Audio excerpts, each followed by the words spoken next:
Bom dia a todos, bom dia a todas. Continuando a discussão sobre transporte público, presidente, que a gente iniciou nessa casa, eu queria só fazer algumas ponderações e responder aqui a dúvida que um internauta colocou no nosso Instagram, que eu tive acesso ainda há pouco. Ontem eu fiz uma reunião com a promotora de defesa do consumidor da capital, a doutora Lítia Cavalcante. Ela me oportunizou o contrato celebrado entre os consórcios e a Prefeitura de São Luís, o contrato de concessão dos transportes aqui na capital.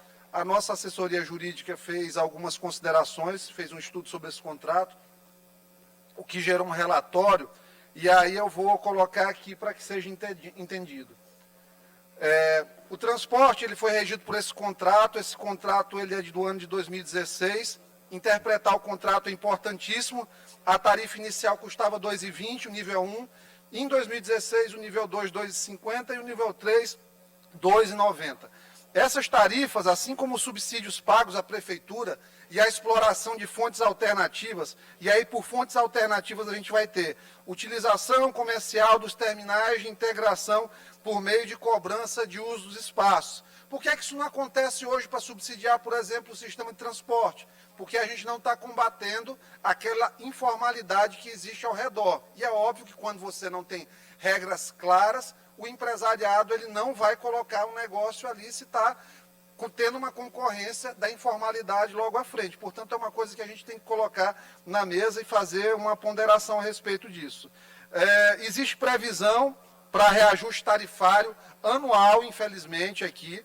Então, esse contrato aqui que foi assinado em 2016 pela Prefeitura, ele prevê essa repactuação anual e tem uma fórmula. E a fórmula, eu vou mostrar aqui, está na tela.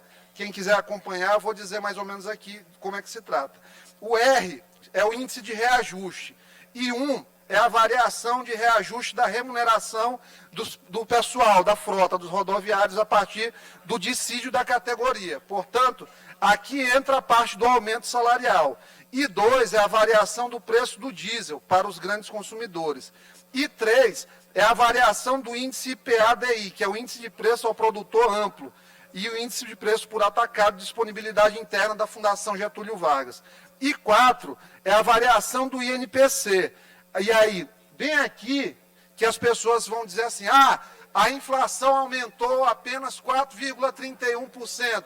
Por que que a passagem teve esse reajuste?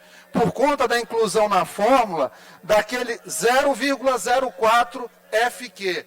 O que é 0,04 FQ?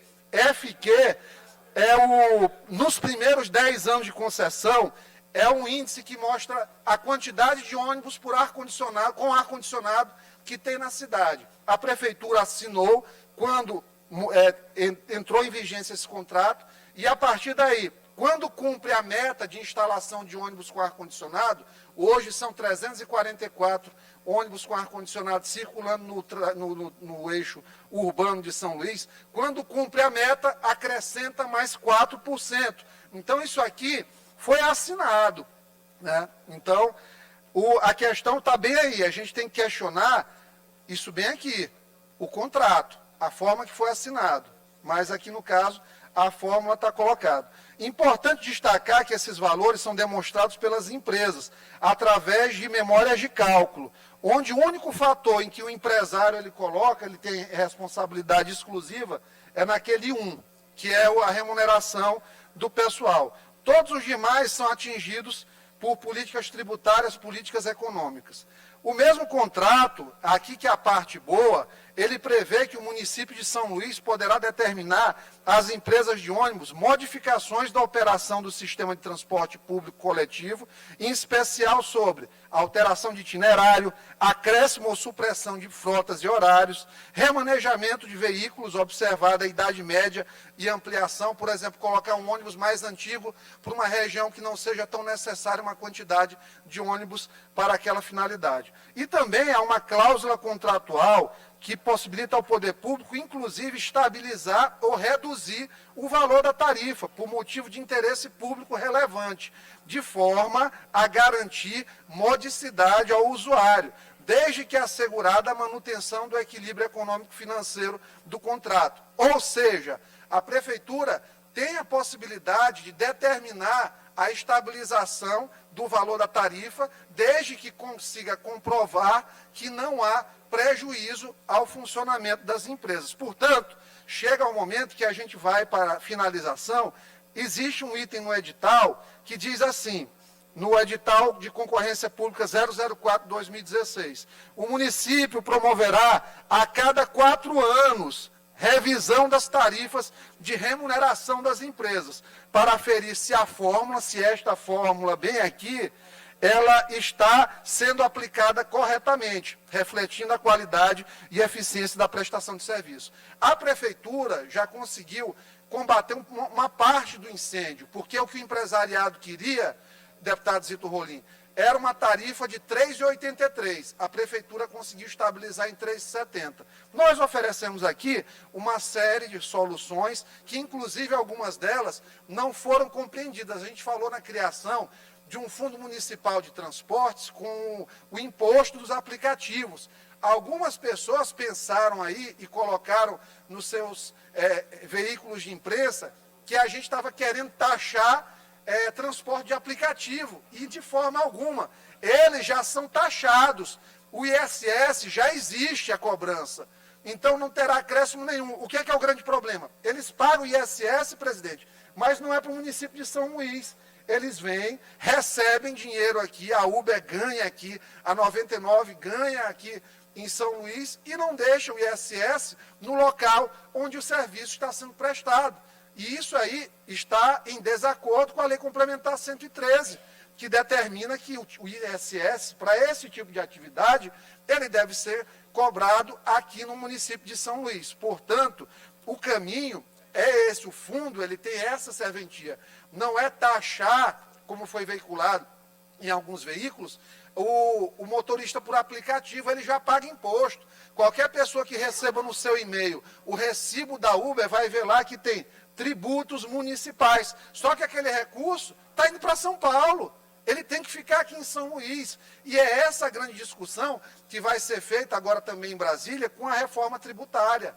Porque hoje existe guerra fiscal entre estados, existe aí distorções óbvias na repartição de recursos para os municípios, e a gente tem que ter altivez e muita coragem para enfrentar isso aqui. Mas a solução para o sistema de transporte de São Luís vai ser essa, vai ser fundo de transporte, vai ser o município de São Luís estudar a possibilidade de iniciar subsídio. Imperatriz, que é uma cidade bem menor, para manter a tarifa, a prefeitura começou a subsidiar. Teresina, que é uma cidade menor, coloca 1,5 milhão por mês. Curitiba coloca 90 milhões de reais por ano. São Paulo coloca 1,4 bilhão de reais. Então, para cumprimento com qualidade do direito social estabelecido no artigo 6º da Constituição, a gente tem que ter investimento do poder público.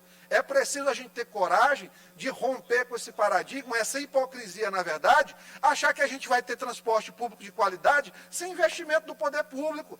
Em Sobral tem um VLT, é uma cidade com 200 mil habitantes, que não pagava-se nada até outro dia. E aí a prefeitura, como não conseguiu mais manter zero a tarifa, o usuário paga R$1 para utilizar um VLT e cortar a cidade toda. Portanto, é chegado o momento. Nós vamos ter agora em 2020, no segundo semestre, vai completar 4 anos, a prefeitura tem a possibilidade de fazer uma auditoria em cima disso aqui, esse contrato, os resultados dele, e aí verificar o que é que de fato abrir essa caixa de Pandora e saber o que está escondido.